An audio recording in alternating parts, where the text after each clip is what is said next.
नई दिल्ली में इस वक्त हलचल तेज है। अभी प्रधानमंत्री मोदी से मिलने अमित शाह और जेपी नड्डा पहुंचे हैं। इससे पहले गृह मंत्री अमित शाह और सीएम योगी की मुलाकात हुई थी। अमित शाह के आवास पर दोनों नेताओं की करीब आधे घंटे तक बैठक चली। आखिर इसके सियासी मायने क्या है? अचानक दिल्ली में हलचल क्यों बढ़ गई है? इसी पर हम ज्यादा जानकारी आपको देंगे। हमारे साथ हमारे पॉलिटिकल एडिटर देवेंद्र पाराशर इस वक्त न्यूज रूम से जुड़ चुके हैं। सीधा उन्हीं के पास चलेंगे। देवेंद्र, क्या जानकारी है? अचानक से सियासी हलचल क्यों बढ़ी दिल्ली में?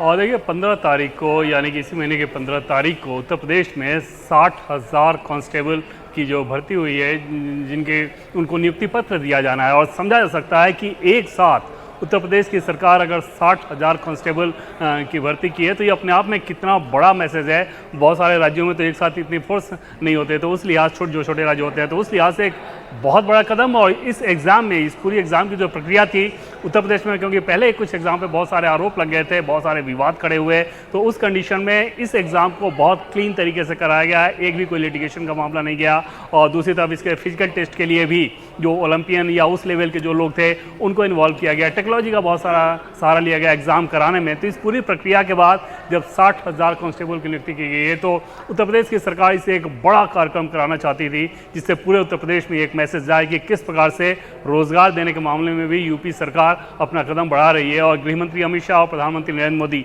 ये जो दो बड़े लोग हैं, वही इस कार्यक्रम को बड़ा कर सकते थे। उस लिहाज से गृहमंत्री अमित शाह जी, क्योंकि समझा जा सकता है गृह मंत्रालय सीधे सीधे पुलिसिंग का मामला है, तो गृहमंत्री अमित शाह को बुलाकर योगी आदित्यनाथ इस कार्यक्रम को बड़ा कर रहे हैं। और गृहमंत्री अमित शाह की भी बात करें तो क्योंकि उत्तर प्रदेश के चुनावी पॉलिटिक्स में भी हम सभी जानते हैं कि किस प्रकार से वो लगातार से यूपी में जो बीजेपी का दिन फिरा एक तरह से 2014 के पहले के जो समय था, उसके बाद जो स्वर्णिम समय आया, तो उसमें अमित शाह की बहुत अहम भूमिका रही। और उस लिहाज से अमित शाह जो कि गृह मंत्री, उनको 15 तारीख को यूपी के मुख्यमंत्री योगी आदित्यनाथ वहाँ पे बुला रहे हैं, जिससे और कांस्टेबल के जो नियुक्ति पत्र है वो गृह मंत्री अमित शाह के द्वारा दिया जाए और इस कार्यक्रम का एक बड़ा मैसेज दिखे। और अपने आप में ये जो तस्वीर अगर आप देखें तो गृह मंत्री अमित शाह और योगी आदित्यनाथ की जो तस्वीर है, उस तस्वीर का जो मैसेज है वो अपने आप में बहुत बड़ा मैसेज है। क्योंकि यूपी के पॉलिटिक्स के लिए आपसे समझा जा सकता है कि बहुत सारी गॉसिप भी चलती हैं, और 1000 गॉसिप पे ये एक तस्वीर भारी हो जाएगी। और उसके बाद जब कार्यक्रम होगा तो निश्चित तौर पे एक बड़ा कार्यक्रम होगा। तो 2027 से पहले कहा जा सकता है कि उत्तर प्रदेश सरकार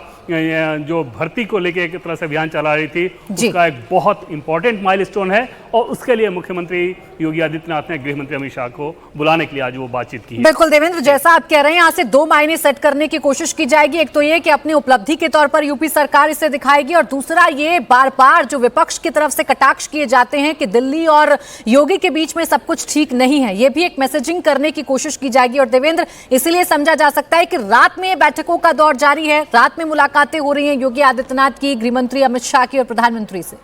अरे, गृह मंत्री अमित शाह के साथ तो योगी आदित्यनाथ की 6 बजे मुलाकात ऑलरेडी हो चुकी है। उसके बाद वो लखनऊ जा चुके हैं। और पीएम के साथ गृह मंत्री अमित शाह, जेपी नड्डा, वो एक अलग मुलाकात है। लेकिन उत्तर प्रदेश के लिहाज से निश्चित तौर पर, जैसा पहले मैंने आपको कहा कि एक तो ये कार्यक्रम बहुत बड़ा है और बहुत ही बड़ा, जिस तरीके से उस एग्ज़ाम को कंडक्ट कराया गया, जो वॉल्यूम है 60,000 एक साथ नौकरी आप दे रहे हैं। इसके अलावा अन्य भी भर्तियाँ निकलने वाली हैं बहुत जल्द पुलिस के डिपार्टमेंट में ही।